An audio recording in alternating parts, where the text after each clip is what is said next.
6টার দিকে, ভোর 6:45টার দিকে ঘটনা, যে 3তলা ভবনের এটা নিচতলায় একই পরিবারে 5 জন বসবাস করত।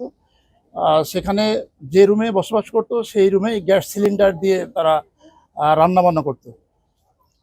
রাত্রে তারা রান্নাবান্না করে যখন ঘুমিয়েছিল, ভোরে যখন চুলাটা ধরাতে গেছে সঙ্গে সঙ্গে তখন কিন্তু বিস্ফোরণ হয়ে 5 জন দগ্ধ হয়েছে।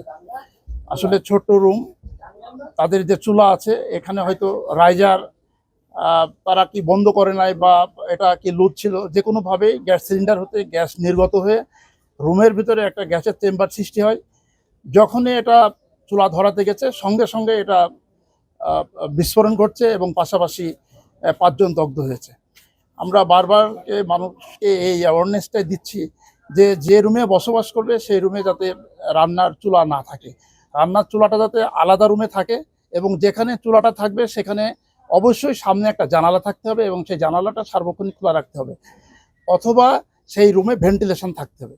যদি বাতাস সহজে সবসময় যাতায়াত করতে পারে, প্রবেশ করতে পারে, সেখানে গ্যাস নির্গত হলেও এই ধরনের বিস্ফোরণ ঘটবে না এবং মানুষ দগ্ধ হবে না। কিন্তু বারবার একই ঘটনা ঘটছে। এটা আমরা চেষ্টা করছি, আমরা সব জায়গায় এই মানুষকে নিয়ে আমাদের যে ট্রেনিং আছে ট্রেনিংয়ের ব্যবস্থা করছি, অ্যাওয়ারনেস বিল্ড আপ করছি যাতে এই ঘটনা আর পুনরাবৃত্তি না ঘটে।